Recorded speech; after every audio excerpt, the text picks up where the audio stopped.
নমস্কাৰ news now ষ্টুডিঅ'ত মই শ্ৰীমন্ত মাধৱ বৰুৱা চাওঁহক কি আছে আজি আমাৰ সংবাদ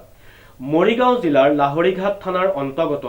গৰুখুটিত ভয়ংকৰ পথ দুৰ্ঘটনা নিউজ নাওৰ এক ৰিপৰ্ট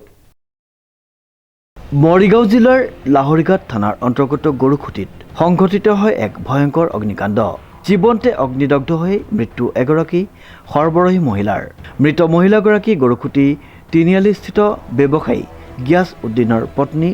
তছলিমা খাতুন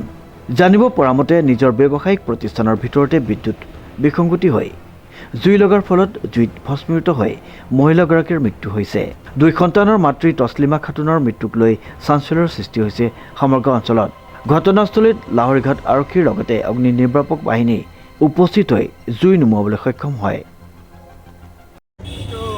দোকানৰ ভিতৰতে বোৰ্ড এটা আছিলে কাৰেণ্টৰ তাৰপাছত চুই দিবলৈ গৈছিলে তাৰপাছত চুই কিবা প্ৰব্লেম আছে হৈ পেলাই চুইটো লাগি পেলাই মানুহজন মৰিলে মানুহজনীৰ নাম কি তাছলিমা খাতুন জেগাডোখৰ কোনখিনি জেগা গৰুগুটি তিনিআলি কোনটো থানা পৰিছে এৰিয়া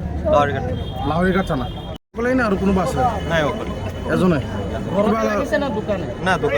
দোকান ঘৰ নহয় গেলামাল দোকান ডিজিপ বৰাৰ ৰিপৰ্ট নিউজ নাও।